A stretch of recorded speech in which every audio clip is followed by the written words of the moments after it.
नमस्कार. संवाद रसमंजिरी भाग 35. अध्याय 18. उपशम. अष्टावक्र उवाच. यस्य बोधोदये तावत् स्वप्नवद्भवति भ्रमः तस्मै सुखैकरूपाय नमः शान्ताय तेजसे. श्लोक पहिला.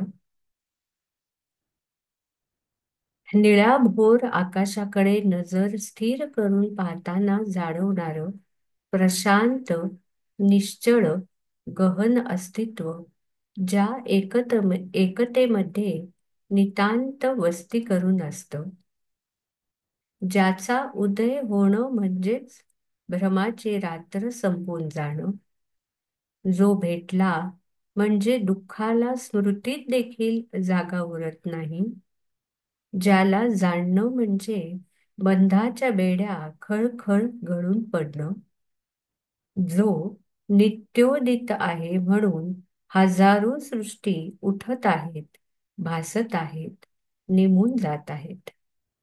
ही जाग, ही झोप, ही स्वप्न मालिका या साऱ्यांना ज्याचं निज तेज आपल्या शांतीच्या प्रांगणात प्रकाशित करत असतं, त्या आत्मराजाला, ब्रह्मतेजाला, विश्वंभर विश्वात्म्याला माझं अभिवादन. तद्रूपतेच्या पुष्पाने त्याचं हे अर्चन स्वतः संपून गेल्यावरच घडलेलं हे अद्वितीय वर्णमन.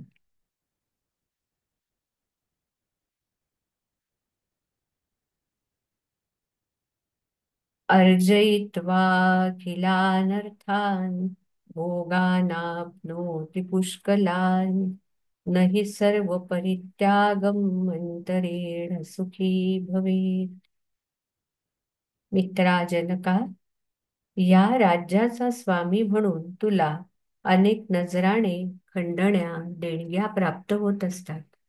वैभवाचा भोग भोगणं जेव्हा घडतं, तेव्हा त्यातून अशी एक समजूत सतत दृढ होत असते की या विश्वात जर सुखी व्हायचं असेल तर पुष्कळ भोग समृद्धी जवळ असली पाहिजे.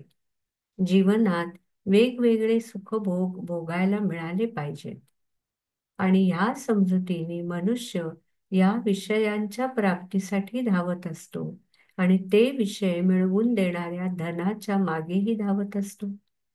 म्हणजे एक साधं सरळ स्वास्थ्ययुक्त जीवन, पुष्कळ शांती, निश्चिती आणि ईश्वर स्मरणाला लागणारी फुरसत, एक रिकामपण याने युक्त असलेलं जीवन निर्माण करण्याऐवजी आपण मनात आणि बाह्य विश्वात भोगार्थांची रेलचेल करण्याच्या फंदात पडतो.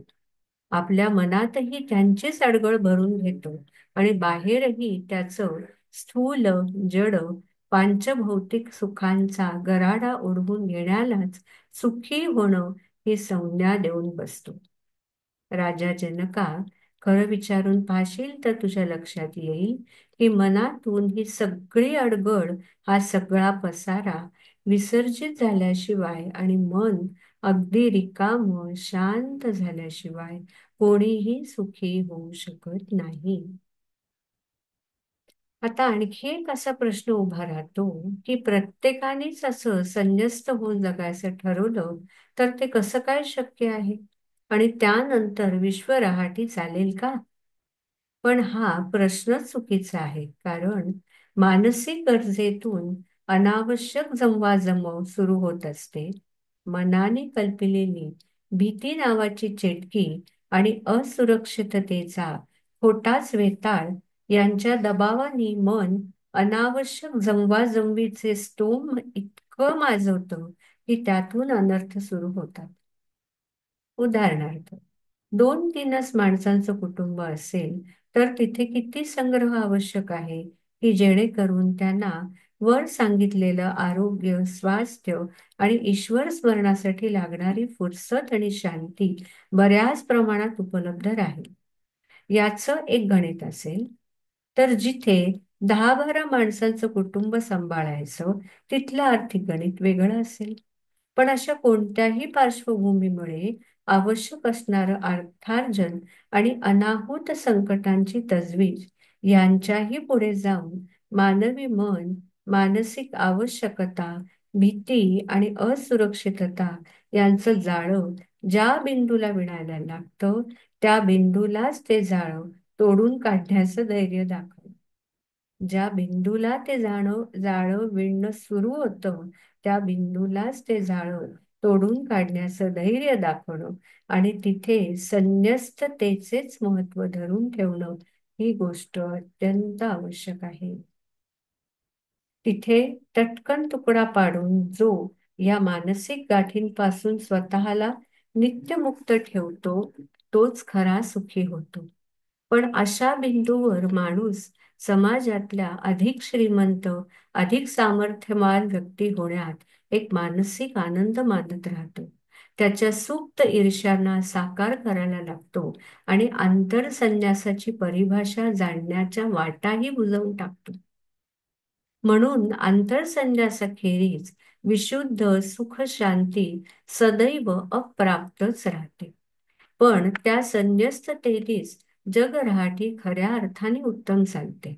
कारण जिथे असे अनेक तृप्त संन्यस्त नागरिक असतील, ते राज्य नंदनवनच होणार. तिथले वृद्ध हे देहच मी ही भावना गाळून टाकणारे आणि निर्भयपणे वार्धक्य, रोग आणि मृत्यूला सामोरे जाणारे असते. तिथली माता केवळ माझं घर, माझं मूल करत न बसता सहिष्णुतेने त्यांच्या समोर येणाऱ्या गरजूला संतृप्ती आणि सौजन्याची परिभाषा देते. तिथला प्रत्येक पिता फक्त आपल्या मुलाला आणि त्याच्याही मुलाला पुरेल एवढं अमाप धन गोळा करत बसण्यापेक्षा तृप्त शांत जीवनातून मोक्षाचा, संतोषाचा, ईश्वर भक्तीचा पुरुषार्थ कसा फुलवावा याची कला मुलांना शिकवेल. आणि अशा राज्यातले तरुण हे वीरशैव असतील म्हणजे ते धडाडीचे, धैर्याचे पुतळे आणि धर्म, नीती, ईश्वरभाव आणि चारित्र्याचे रक्षणकर्तेच होणार. सर्वच पिढ्यातल्या लोकांनी जर हे आंतरसंन्यस्ततेचे पीयूष प्राशन केलेलं असलं तर जगरहाटी उत्तमच चालेल यात काय शंका. तेव्हा मानसिक गरजांपोटी घडणारी अनावश्यक जमवाजमव आणि त्या तऱ्हेच्या प्रवृत्तींना पुष्ट करण्याची ओढ हिचा संपूर्ण परित्याग हाच इह आणि परलोकी खरी सुखशांती मिळवण्याचा मूलमंत्र आहे. आणि प्रत्येकाचे आपापल्या पार्श्वभूमीप्रमाणे गणित थोडंफार निराळं असलं तरी तत्वतः या मानसिक विकृतींना अजिबात थारा मिळू नये म्हणून निर्भयता, संन्यस्तता, असंग्रह, चारित्र्य संपन्नता आणि सत्य अशा परब्रह्माच्या परमसत्तेवर निष्ठा इत्यादी ज्ञानमार्गावरल्या सद्गुणांचा साठा चित्तामध्ये निर्माण करणं, अर्थात या सद्गुण संपत्तीचे अर्थार्जन अधिक तत्परतेने करणं हेच प्रत्येकाचं कर्तव्य आहे. बाकी इतर कर्तव्य ही दुःखदायकच ठरतात.